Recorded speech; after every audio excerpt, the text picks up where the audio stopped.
দর্শনের অংশ হিসাবে সুইট বুদ্ধি প্রতিবন্ধী স্কুলে আমরা এসেছিলাম। আমরা সেখানে আমাদের যে প্রতিবন্ধী বা চ্যালেঞ্জ যে বাচ্চাগুলো আছে তাদের জন্য আমরা ফুল, চকলেট এবং মিষ্টি নিয়ে এসেছি। তাদের খোঁজ খবর নিতে এসেছি এবং আমি খুব সুন্দর পরিবেশ এখানে দেখতে পেলাম। বিশেষ করে গার্জিয়ান এবং শিক্ষকরা যে আন্তরিকতার সাথে আমাদের যারা চ্যালেঞ্জ যে বাচ্চাগুলো আছে তাদেরকে যেভাবে গড়ে তুলছে, এই জন্য আমি তাদের প্রতি অনেক বেশি কৃতজ্ঞতা জানাই।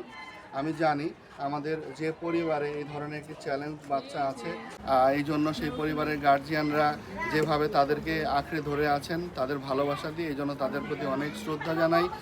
আমাদের শিক্ষকদেরকে বলবো, আমাদের এই চ্যালেঞ্জ বেবি যারা আছে তাদের অনেক ক্ষেত্রে অনেক বেশি মেধা, আমরা যেন সেই মেধার দিকটা আমরা যেন বের করে নিয়ে আসতে পারি। এটা আমাদের যারা আমরা তাদেরকে নিয়ে কাজ করছি, তাদের জন্য কাজ করছি, তাদের যে নির্দিষ্ট সেক্টরে যেখানে মেধা আছে সেই মেধাগুলো যেন আমরা বের করে নিয়ে আসতে পারি। আমি বিশ্বাস করি আমাদের এই চ্যালেঞ্জ বেবিরা কখনোই আমাদের সমাজের বোঝা নয়, তারা আমাদের সমাজের একটি গুরুত্বপূর্ণ অংশ এবং তারা একদিন আমাদের এই সমাজে অনেক কিছু তাদের স্ব অবস্থান থেকে আমরা যদি তাদের নির্দিষ্ট যে সেক্টরে তাদের আগ্রহ আছে সেই সেক্টরে যদি তাদের কাজ করার সুযোগ করে দিতে পারি, আমি অবশ্যই বিশ্বাস করি যে তারা সেই সেক্টরে সমাজে অনেকের চেয়ে ভালো করবে এবং সমাজে অনেক বেশি গুরুত্বপূর্ণ করবে।